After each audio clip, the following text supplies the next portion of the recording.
SAW mengatakan tanzilul ma'unatu minas sama ala qadril mu'nah, pertolongan Allah akan turunkan dari langit kepada seorang hamba sesuai dengan tingkat kesulitan dan masalahnya.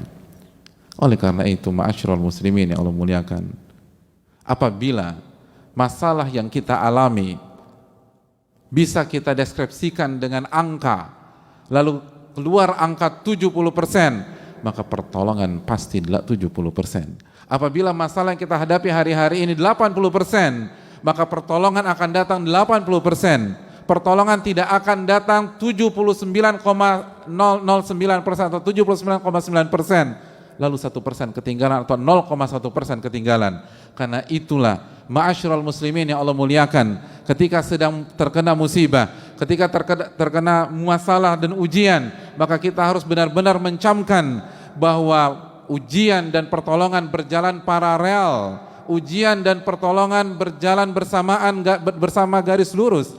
Tidak mungkin ujian meninggalkan pertolongan, tidak mungkin masalah meninggalkan pertolongan, karena Allah lah yang memberikan kita ujian, sebagaimana Allah juga yang memberikan kita pertolongan. Ma'asyiral muslimin yang Allah muliakan,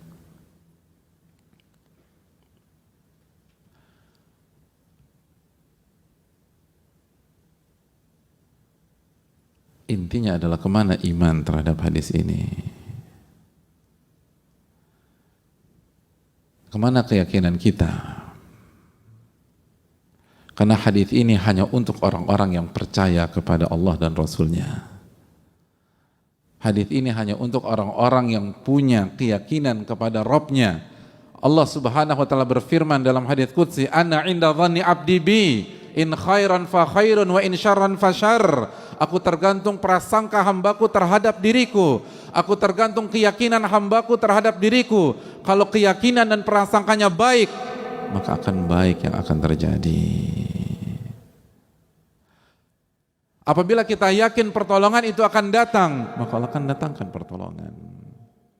Dan sebaliknya, wa in syarran fasyarr, kalau ternyata kita suudzon kepada Allah, buruk sangka kepada Allah, pesimis ketika menghadapi hari-hari ini, maka yang akan datang adalah masalah berikutnya dan tidak ada solusi sama sekali. Wa in syarran fasyarr, kalau buruk sangka, maka yang terjadi adalah keburukan.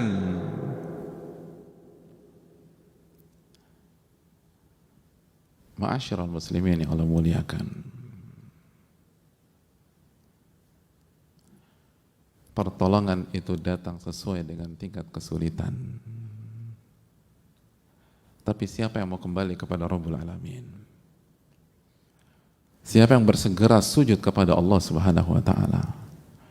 Siapa di antara kita yang yakin bahwa pertolongannya bukan di perusahaannya, bukan di makhluk A, bukan di makhluk B, bukan di manusia A, bukan di manusia C?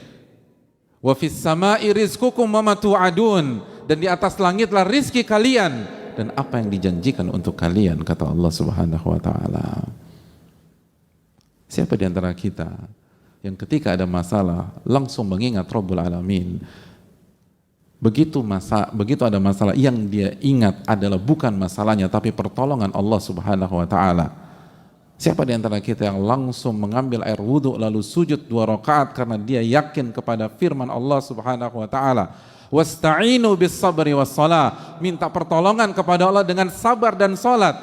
Hadirin yang Allah muliakan, ketika Nabi kita sallallahu alaihi wasallam menjelaskan bahwa pertolongan akan Allah turunkan dari langit sesuai dengan tingkat kesulitan dan tingkat masalah yang kita hadapi, bukankah itu pesan besar bahwa yang memberikan pertolongan bukan makhluk, yang memberikan pertolongan adalah Rabbul makhluk dan Allah Subhanahu wa taala.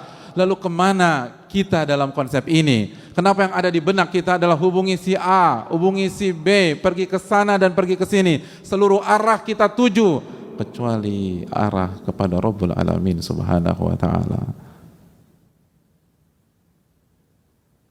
Buktinya tidak ada khusyuan di dalam salat kita. Buktinya tidak ada tambahan rakaat dalam malam-malam ini. Mana air mata taubat kepada Rabbul Alamin? Mana rintihan Rabbirzuqni atau Rabbi tuba alayya?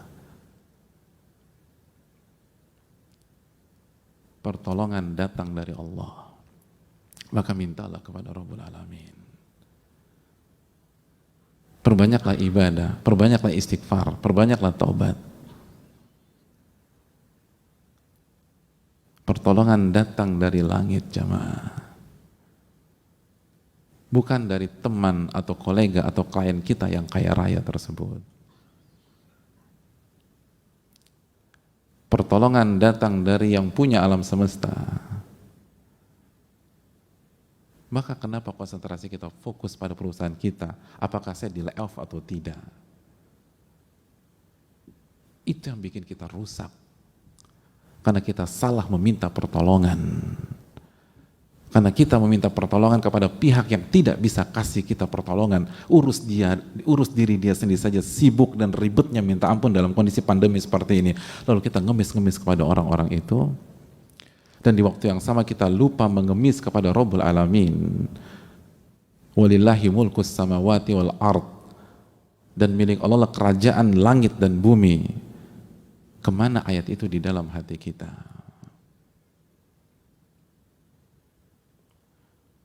Hadirin yang Allah muliakan. Hidup dan ujian tidak bisa dipisahkan. Kalau Allah tidak uji kita dengan pandemi, Allah akan uji kita dengan varian ujian yang lain. Allah Subhanahu wa taala berfirman dalam Al-Baqarah, "Am hasibtum an tadkhulul jannata wa lamma ya'tikum mathalul ladzina khalau min qablikum." Apakah kalian berpikir Anda akan masuk surga? Apakah kalian berpikir kalian akan masuk surga dan kalian belum mengalami ujian-ujian yang dialami oleh umat-umat sebelum kalian? Masathumul ba'sa wa dharra wa zulzilu. Mereka digoncang, mereka mendapatkan kesulitan, kesengsaraan, dan mereka digoncang-goncang, zulzilu. Mereka mengalami ujian seperti mengalami gempa bumi dalam kehidupan mereka, zulzilu. Digoncang di atas ke bawah, kanan kiri, digoncang-goncang oleh Allah. Sampai Rasul pada saat itu dan orang-orang beriman bertanya kepada diri mereka, mata nasrullah, kapan pertolongan Allah itu datang? Lalu Allah merespon, Allah inna nasrullahi qarib.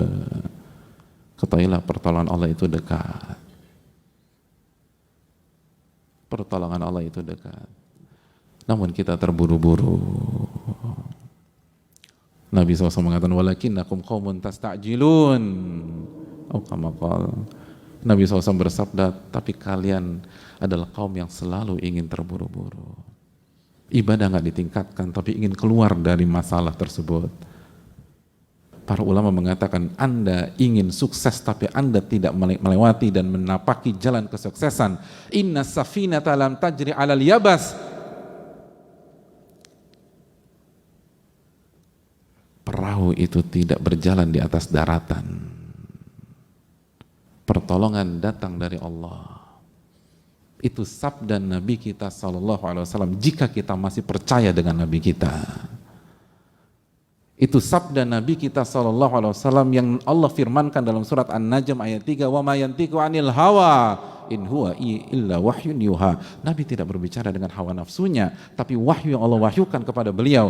Dan di antara wahyu tersebut, pertolongan didatangkan dan diturunkan sesuai dengan tingkat kesulitan. Tingkat kesulitan 70%, pertolongan 70%. Tingkat kesulitan 80%, pertolongan 80%. Tingkat kesulitan 90%, pertolongan 90%. Tingkat kesulitan 99%, pertolongan datang 99%.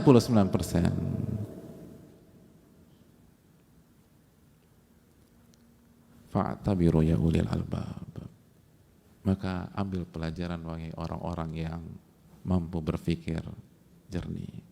Aku qouli hadza wa astaghfirullah li wa lakum.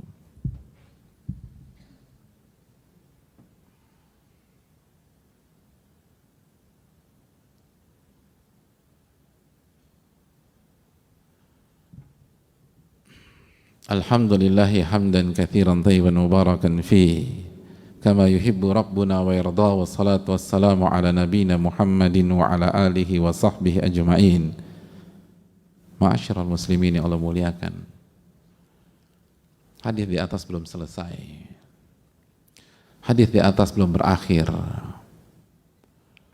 Karena mungkin ada di antara kita yang bertanya, bukankah pertolongan seringkali tidak datang bersamaan dengan datangnya masalah dan ujian?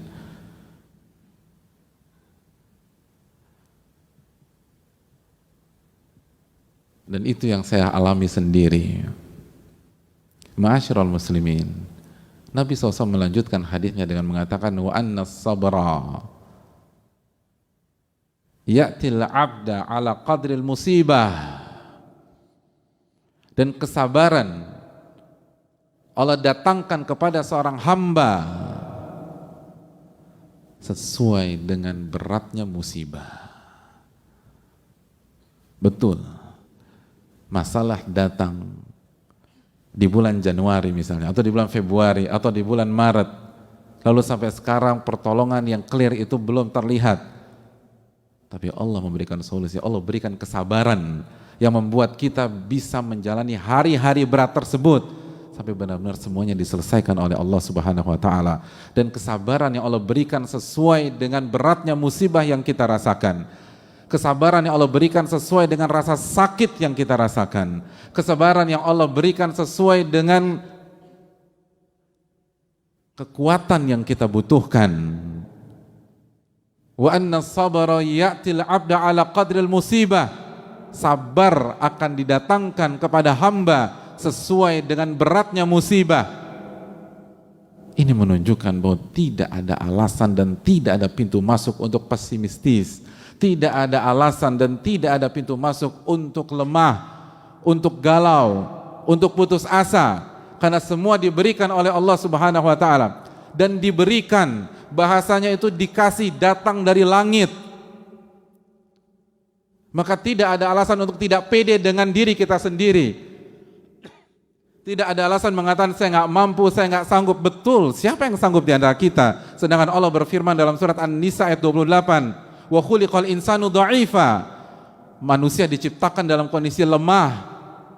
Tapi yang perlu kita ingat, ini diberikan oleh Allah Subhanahu wa taala. Ini bukan tentang kekuatan kita, tapi pertolongan yang Allah diberikan kepada kita. Ini bukan tentang kemampuan sabar yang lahir dari dalam diri kita semata, tapi kemampuan sabar yang Allah berikan kepada kita. Maka tidak ada alasan membuka pintu kepada syaitan sehingga syaitan melemahkan kita, merasa kita lemah, merasa kita down, merasa kita nggak mampu menghadapi ini semua. Karena ini bukan tentang kemampuan kita. Kita memang lemah, itu sudah confirm dari Allah Subhanahu wa taala. Tapi kita dikasih kekuatan untuk sabar dari Allah Subhanahu wa taala, dan Allah nggak mungkin bohong, Allah nggak mungkin keliru, Allah tidak mungkin mempermainkan kita. Alif Lam Mim, dzalikal kitabul la raiba fihi hudal lil muttaqin. Alif Lam Mim, kitab ini tidak ada keraguan sama sekali. Yang disampaikan adalah hak, tidak boleh diragukan dan tidak ada keraguan sama sekali. Sebagai petunjuk bagi orang-orang yang bertakwa. Dan Allah menyatakan demikian.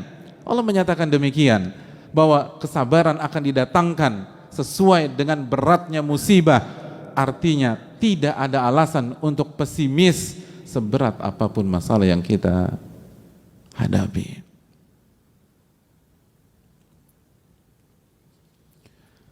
Dan jangan pernah buka pintu kepada syaitan. Jangan pernah buka pintu kepada syaitan.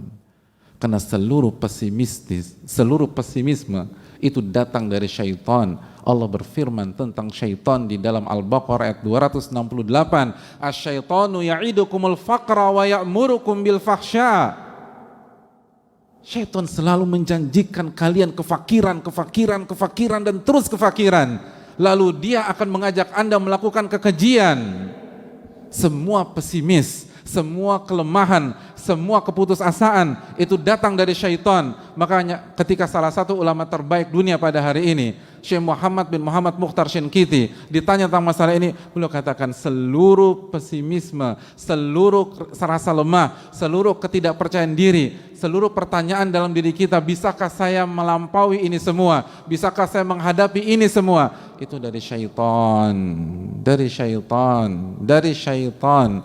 separah apapun kondisi kita, walaupun itu gara-gara ulah kita, walaupun itu gara-gara dosa-dosa kita, karena bisa jadi kita mengatakan, tapi Pak Ustadz, ya, saya terjatuh ke dalam jurang ini karena dosa-dosa saya sendiri, karena kesalahan fatal yang saya lakukan, karena maksiat. Betul, memang betul maksiat akan menjerumuskan kita, tapi apakah itu kartu mati? Tapi apakah itu membuat kita putus asa? Makanya jamaah sekalian, di dalam ayat di atas Al-Baqarah 268 ada kelanjutannya. Setelah Allah mengatakan syaitan membuat engkau merasa fakir terus dan menjanjikan kefakiran dan terus kefakiran, Allah lanjutkan, wallahu ya'idukum magfiratan minhu wa fadla, dan Allah menjanjikan ampunan darinya dan karunia darinya.